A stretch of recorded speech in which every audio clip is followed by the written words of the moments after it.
হে মমতা শুনে নাও, মুরাদনগরের এই জমিন থেকে জুনায়েদ আল হাবিব ছোট মুখে বলে যায়, সামনে মিডিয়ার হাজির, বাংলার জমিনে কাল পরশু ছড়ায়া যাবে। আমি জুনায়েদ আল হাবিবের এলেমের বহর নাই, আমলেরও বহর নাই, হেলেমেরও বহর নাই, তবু আমি চ্যালেঞ্জ ছুড়ে দিলাম, তুমি মূল কিতাবে পড়া লাগবে না। হে মমতা শুনে নাও, কোরআনের মতো ইবারত আছে, হরকত আছে, সুন্দরভাবে আছে। যদি 2 পৃষ্ঠা সহি শুদ্ধ করে হাদিসের ইবারত পড়তে পারো, খোদার কসম করে এই মাহফিল থেকে বলে যায়, ছোট্ট বয়স থেকে বয়ান করি, মৃত্যু পর্যন্ত আর এই বয়ানের ময়দানে বসবো না। ঠিক কি না বলো? আরে তাকবীর, আরে তাকবীর! ইসলামের শত্রুরা, নাস্তিকের দালালেরা, আরে তাকবীর! পুলিশের পিছনে 1000 টাকা লাগাও, র‍্যাব আর্মির পিছে 1000 টাকা লাগাও, যতদিন পর্যন্ত সংসদ থেকে ওই পাতলা পাতলা লোকদেরকে বের করতে না পারবা, ততদিন পর্যন্ত এ দেশ থেকে চোর সন্ত্রাস দূরীভূত করা যাবে না। কৌমি মাদ্রাসায় পড়নেওয়ালা, আলিয়া মাদ্রাসায় পড়নেওয়ালা তো 15 বছর 20 বছর পড়াশোনা করে, এরপরে সিয়াসিত্তার এত বড় সাহসটা তার হয় না। তখনও তো সে বলে, আমি সিয়াসিত্তার প্রত্যেকটা কিতাব তো মনে হয় পড়তে জানি না, কিন্তু সারা জীবন নর্তকী করে দেশের সর্বোচ্চ মাকাম সংসদের মধ্যে যদি ওই আল্লাহর বান্দি, কি আর বলবো, আল্লাহর বান্দি তো বলাই লাগে, পর্দা নাই, নামাজের খবর নাই, আল্লাহ জানে পড়ে কি পড়ে না, সংসদের মধ্যে একজনের গুণ গাইয়া নিজেকে বড় করার জন্য বলে আমি সিয়াসিত্তা বাদ দেই নাই। তো মিশকাতটা সিয়াসিত্তার ভিতরে কবে ঢুকলো সেটাও তো জানলাম না, বলে আমি সব পারি সব পারি সব পারি। এরে আল্লাহর গোলাম, মুরাদনগরের এই জমিন থেকে জুনায়েদ আল হাবিব ছোট মুখে বলে যায়, সামনে মিডিয়ার হাজির, বাংলার জমিনে কাল পরশু ছড়ায়া যাবে। আমি জুনায়েদ আল হাবিবের এলেমের বহর নাই, আমলেরও বহর নাই, হেলেমেরও বহর নাই, তবু আমি চ্যালেঞ্জ ছুড়ে দিলাম, তুমি মূল কিতাবে পড়া লাগবে না। হে মমতা শুনে নাও, কোরআনের মতো ইবারত আছে, হরকত আছে, সুন্দরভাবে আছে। যদি 2 পৃষ্ঠা সহি শুদ্ধ করে হাদিসের ইবারত পড়তে পারো, খোদার কসম করে এই মাহফিল থেকে বলে যায়, ছোট্ট বয়স থেকে বয়ান করি, মৃত্যু পর্যন্ত আর এই বয়ানের ময়দানে বসবো না। ঠিক কি না বলো? আরে তাকবীর, আরে তাকবীর! ইসলামের শত্রুরা, নাস্তিকের দালালেরা, আরে তাকবীর! কি বুঝা গেল? বান্দা তাকওয়াবান হয়ে যাও, তাকওয়াবান হয়ে যাও, তাহলেই তো আর পুলিশের এত কাজ লাগবে না, র্যাবের এত কাজ লাগবে না, তোমার সেনাবাহিনীর কাজ লাগবে না, আর্মি বিডিআরের কোনো কাজ লাগবে না। অটোমেটিক্যালি চুরি চলে যাবে, অটোমেটিক্যালি ডাকাতি চলে যাবে, অটোমেটিক্যালি সন্ত্রাস চলে যাবে, অটোমেটিক্যালি চাঁদাবাজিরা দূরীভূত হয়ে যাবে। এরে বান্দা, যদি মানুষের অন্তরের মধ্যে তাকওয়াটা ঢুকায়া দিতে পারো, যদি এই কথা অন্তরের মধ্যে ফিট করায়া দিতে পারো, তুমি চুরি যদি করো, দুনিয়ার কেউ তোমাকে দেখে না, তো আল্লাহ দেখে কি দেখে না? তুমি যে ডাকাতি করো, দুনিয়ার মানুষ তোমাকে দেখে না, তো আল্লাহ দেখে কি দেখে না? তুমি যে চাঁদাবাজি করো, দুনিয়ার মানুষ ভয়ে তোমায় কিছু বলে না, তবে আল্লাহ তো আছে, একদিন বিচারের কাঠগড়ায় তোমার দাঁড়ানো লাগবে। যাই করো আর না করো, যদি অন্তরের মধ্যে, জাতির অন্তরের মধ্যে এটাই ফিট করায়া দিতে পারো যে আল্লাহ এক, আমার মাওলা তুমি যেখানে যাও, যা কাজ করো সব সুন্দরভাবেই দেখতে পায়, তাহলে আর এত প্রশাসনের লোক লাগায়া পাহারা দেওয়ার প্রয়োজন নাই। এমনিতেই অটোমেটিক্যালি এই বান্দা চুরি ডাকাতি সন্ত্রাসী দূরীভূত করে দিবে। এরে নবীর উম্মতের দল, তাকওয়ার সর্বোচ্চ মাকামে নিজেকে পৌঁছায়া দাও। এরে বান্দা শুধু তাই না, বলে যদি বলে প্রশাসনের লোকেরা তো অনেক হেল্প করে টাকা পয়সা দিয়া, আমি যদি পজিটিভলি না নিয়ে একটু যদি নেগেটিভলি নেই, তুমি যদি মনে করো এই প্রশাসনের মাধ্যমেই চুরি বন্ধ হবে, ডাকাতি বন্ধ হয়ে যাবে, এই প্রশাসনের মাধ্যমেই সন্ত্রাসী চাঁদাবাজি বন্ধ হয়ে যাবে, তাহলে শুনে নাও তোমার আশেপাশের লোকগুলো এমন এমন এমন যাদেরকে রাখছো তুমি টাকা দিয়া, যদি তারা কোনো আইনটাকে পরিপূর্ণ বাস্তবায়ন করতে যায়, এলাকায় কিছু পাতি নেতা আছে 1000 2000 টাকা ধরায়া দেয় আর বলে আমার বিরুদ্ধে বলবা না, তখন পুলিশও বলে না, র্যাবও কিছু বলে না, এভাবে অনেক প্রশাসনের লোকেরা আর কিছুই বলে না। এভাবে যদি চলতে থাকে শুনে নাও আইন একটার পর একটা একটার পর একটা ভঙ্গ হয়ে যাবে। কিন্তু শুনে রাখো শুনে রাখো শুনে রাখো, আইন ভঙ্গ করে এই দেশকে এই জাতি ধ্বংস করে দিতে পারে যতক্ষণ পর্যন্ত আল্লামা মামুনুল হককে তুমি না ছাড়বা, যতক্ষণ পর্যন্ত মজলুম উলামায়ে কেরামকে না ছাড়বা, ততদিন পর্যন্ত এদেশে শান্তি আসবে না। আর যদি মনে করো ওই শ্রীলঙ্কার মতো পরিস্থিতি দেখতে চাও, তাহলে কাজ চালায়া যাও, কাজ চালায়া যাও, কাজ চালায়া যাও।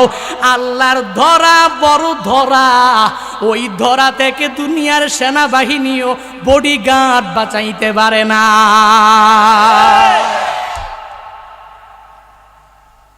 কি লাগবে?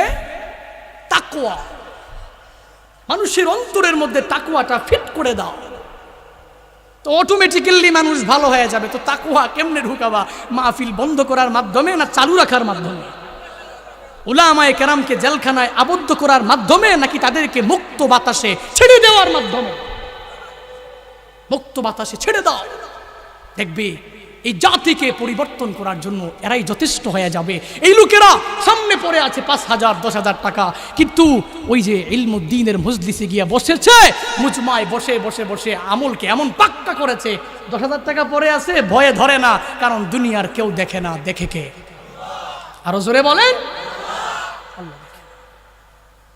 এই জন্য অন্তরে ফিট করতে হবে কার ভয়? তাকওয়াল্লাহ রাসু কুল্লি হিকমা। সব তত্ত্ব কথার মূল হচ্ছে তাকওয়া, অন্তরে ঢুকানো লাগবে। এক বুজুর্গ আল্লাহর বান্দা দুই মুরিদের হাতে 2টা মুরগি দিয়া দিয়া বলে, ও মুরিদ, দুইজনে 2টা মুরগি নিয়ে চলে যাও, 2 মুরগি নিয়ে এমন জায়গায় জবাই করবা যেই জায়গায় দুনিয়ার কেউ তোমাদেরকে দেখবে না, এমন জায়গায় গিয়া জবাই করবা যেই জায়গায় পৃথিবীর কেউ তোমাকে দেখবে না। 2 মুরগি নিয়া 2 মুরিদ যখন 2 রাস্তা দিয়া 2 দিকে চলে যায়, এক পর্যায়ে 2 মুরিদের মধ্যকার ওই 2 মুরগি নিয়ে একটু পরে একজনে মুরগি জবাই করে নিয়ে এসেছে, আর একজনে মুরগি জবাই না করেই চলে এসেছে। এবার ওই বুজুর্গ 2 মুরিদের কাছে জানতে চায়, একজনে যে মুরগি জবাই করে নিয়ে আসলো তার কাছে জানতে চায়, ব্যাপারটা বুঝলাম না, আমি তো এমন শর্ত দিলাম যেই শর্ত তো কেউ মানতে পারবে না, আমায় বলো তুমি কেমনে এই মুরগিটা জবাই করে নিয়ে আসলা, কেমনে তুমি পূর্ণাঙ্গভাবে আমার এই শর্ত পালন করতে পারলা? ওই বুজুর্গকে মুরিদ ডাক দিয়া বলে, বুজুর্গ আমার, আমি যখন এই মুরগিটা নিয়ে 4 দেয়ালের আড়ালের মধ্যে চলে গেলাম, ওই জায়গায় যাওয়ার পরে এমন হলো যে দুনিয়ার কেউ তো আমাকে দেখতেছে না, আমি আমার এই মুরগিটা ওই জায়গার মধ্যে জবাই করে ফেললাম, জবাই করে আমি আপনার কাছে নিয়ে আসলাম। একজনে মুরগি জবাই করে আনলো, বুজুর্গ প্রশ্ন করলে উত্তরও দিয়া দিল। আরেক বুজুর্গ ওই মুরিদের কাছে যে মুরগি দিল, মুরগিটা নিয়ে যে সে ওই জায়গায় গিয়েছে জবাই করার জন্য, একজনে জবাই করে আনলো, আর একজনে মুরগিটা জবাই না করেই চলে আসলো। এবার বুজুর্গ মুরিদের কাছে জানতে চায়, কারণটা কি বুঝলাম না, তুমি কেন মুরগি জবাই না করেই চলে আসলা? বলে, মুরগি জবাই না করে চলে আসার কারণটা কি জানেননি? ও বুজুর্গ আমার, আপনি আমার আমারে শর্ত দিয়েছেন এমন জায়গায় জবাই করার জন্য যেই জায়গায় দুনিয়ার কোনো মানুষ আমাকে দেখবে না, এমন জায়গায় জবাই করার জন্য যেই জায়গায় পৃথিবীর কোনো ব্যক্তি আমার দিকে তাকাবেও না, দেখবেও না। আমি আমার হাতের মধ্যেই মুরগিটা নিয়ে যখন চার দেয়ালের আড়ালে চলে গেলাম, ওইখানে যাওয়ার পরে আমি তাকায়া দেখি দুনিয়ার কেউ তো আমাকে দেখে না, কিন্তু আসমানওয়ালা রব তো আমাকে দেখতেছে। আমি আমার এই মুরগি নিয়া বিশাল এক জঙ্গলের মধ্যে আমি চলে গেলাম। ওই জায়গায় যাওয়ার পরেও আমি তাকায়া দেখি দুনিয়ার কোনো মানুষ আমাকে দেখে না, কিন্তু আমার আসমানওয়ালা রব তো আমার দিকে তাকায়া আছে। আমি চিন্তা ভাবনা করলাম আমি আমার এই মুরগি নিয়া বুজুর্গের শর্ত পালন করে জবাই করা আমার পক্ষে পসিবল না। আমি যেখানেই যাই ওখানেই দুনিয়ার কেউ আমাকে দেখে না, আমি যেখানেই যাই দুনিয়ার কোনো মানুষ তো আমার আশেপাশেও ভিড়ে না, কিন্তু আসমানওয়ালা রব আমার দিকে পূর্ণাঙ্গভাবেই তাকায়া আছে। এজন্য ও বুজুর্গ, আমি আপনার কাছে মুরগিটা জবাই করি নাই, জবাই না করে মুরগিটা নিয়ে চলে আসলাম। আল্লাহর বান্দা বুজুর্গ মুরিদ দুইটাকে ডাক দিয়া বলে, মূলত আমি তো মুরগি জবাই করাই আমার উদ্দেশ্য না, বরং উদ্দেশ্য কি তোমরা জানো? আমার উদ্দেশ্য হলো কার তাকওয়ার মাকামটা বেশি, কে বেশি পরহেজগার, কার অন্তরের মধ্যে এইটা বেশি আছে যে আমি যা করি সব আমার মাওলা দেখতেছে। আমি কয়েকদিন পর মারা যাব, আমার মারা যাওয়ার পরে আমার খেলাফতের দায়িত্বে কে অধিষ্ঠিত হবে এইটা পরীক্ষা করার জন্য আমি তোমাদের দুইজনের হাতে দুইটা মুরগি দিয়েছিলাম। যেই মুরগিটাকে জবাই করে নিয়ে এসেছো, তাকওয়ার সর্বোচ্চ মাকামে তুমি পৌঁছতে পারো নাই, তোমাকে আমি আমার খেলাফত দিতে পারি না। ও মুরিদ, তুমি আমার ওই মুরগিটা শর্ত পালন করে তুমি জবাইও করো নাই, নিয়ে এসেছো, যাও আমি তোমাকে আমার মৃত্যুর পরের খেলাফত দিয়া দিলাম। কি বুঝাইতে চাইলাম? বান্দা কিসসা কাহিনী বলে বুঝাইতে চাইলাম না, বরং বান্দা এই চিন্তাটা অন্তরের মধ্যে সবারই ঢুকানো লাগবে। আমি যেখানেই যাই, আমি যা কিছুই করি, পৃথিবীর কেউ দেখে না, একজন তো দেখে, চিল্লায়া তার না।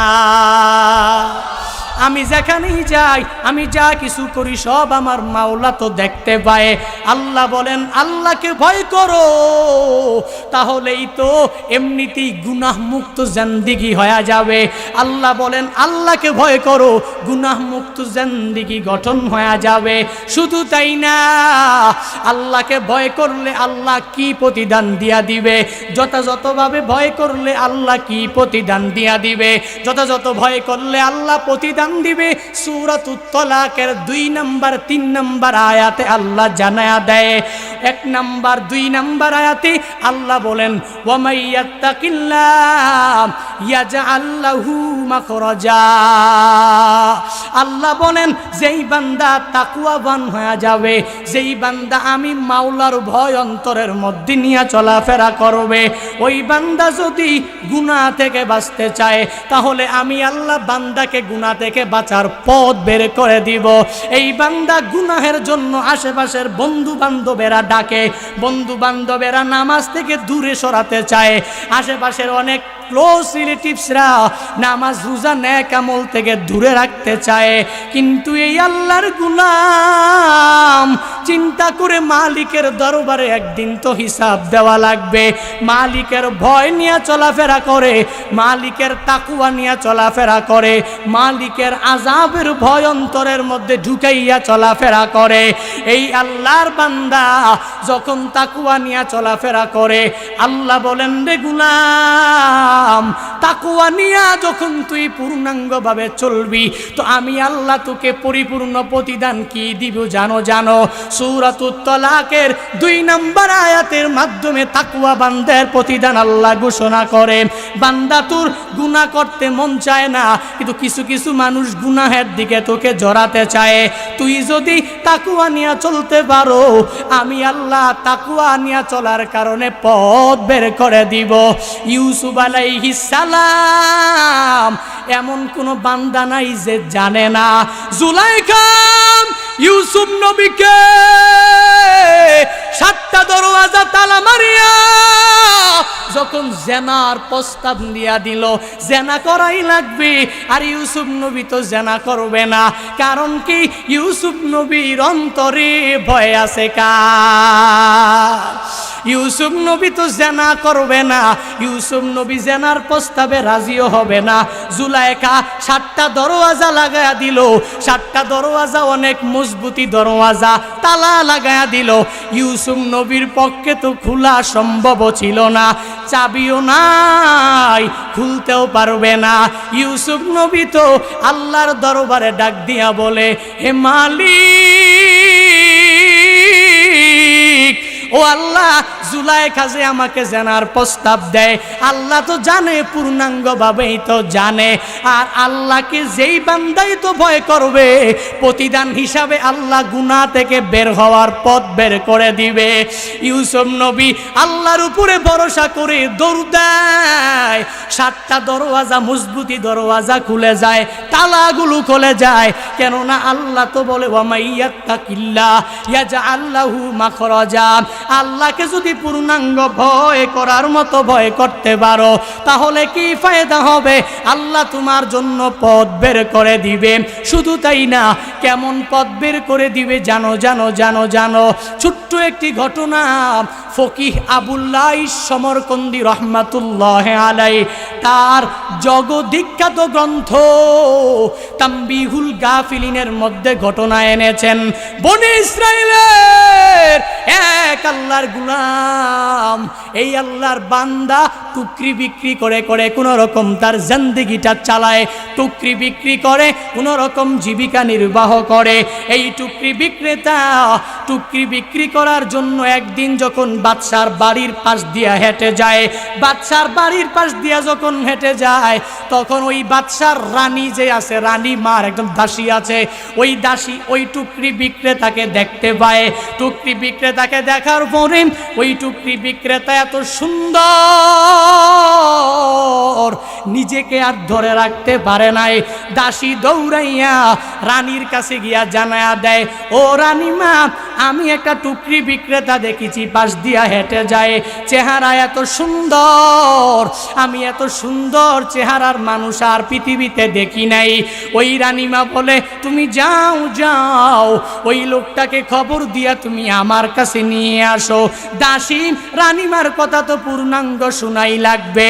ওই রানীমার কথা শুনিয়া ওই টুকরি বিক্রেতাকে যখন তার কাছে আনলো, আনার পরে টুকরি বিক্রেতা বুঝতে পেরেছি রানীমার হাব ভাব বেশি ভালো না। এই রানীমা তার সাথে খারাপ কাজে লিপ্ত হইতে চায়, এই রানীমা তার সাথে খারাপ আচরণে লিপ্ত হতে চায়। আল্লাহর গোলাম মালিকের দরবারে মনে মনে কানেকশন লাগায় আর আল্লাহর কাছে বলে, হে মালিক, এই গুনাহ থেকে তুমি আমাকে বাঁচাইতে পারো। ও আল্লাহ, এই গুনাহ থেকে তুমি ছাড়া কেউ আমাদেরকে বাঁচাইতে পারবে না, কেউ আমাকে এই রানীমার হাত থেকে বাঁচাইতে পারবে না।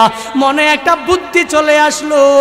আল্লাহ তো মনের মধ্যে বুদ্ধি বান্দারে দিয়া দেয়, বলে, ও রানীমা, আমি অজু করা লাগবে, আমার ছাদের উপরে একটু উঠতে দাও।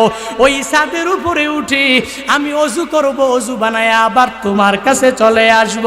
রানীমা বলে, যাও, ছাদ থেকে তো লাফ দিয়া পরে মরতেও পারবা না, তাহলে অসুবিধা নাই, ছাদের উপরে তুমি চলে যাও, অজু করে আবার রুমের মধ্যে আমার রুমেই চলে আসবা। এই আল্লাহর গোলাম ছাদের মধ্যে যখন উপরে উঠিয়া যায়, ছাদের উপরে উঠিয়া তখন তো মালিকের সাথে কানেকশন লাগায়। এতক্ষণ সাথে ছিল রানীমা, এতক্ষণ সাথে ছিল দাসী, কিন্তু এখন কেউ নাই। কিন্তু বান্দার তো একজন আছে, চিল্লায়া বলো তার না। মালিকের দরবারে বলে, হে মালিক, 70 বছর আমি তোমার নেক আমল করেছি, আমি ইবাদত করেছি, কোনো গুনাহের কাজে আমি লিপ্ত হই নাই। ও আল্লাহ, আজকে যদি এক রানীমার কারণে আমার জিন্দেগীর সব নেক আমল বরবাদ হয়ে যায়, না না না, আমি মেনে নিতে পারবো না, পারবো না, পারবো না। ও আল্লাহ, তুমি তো ওয়াদা দিয়েছো আল্লাহকে ভয় করলে পথ বের করে দিবে।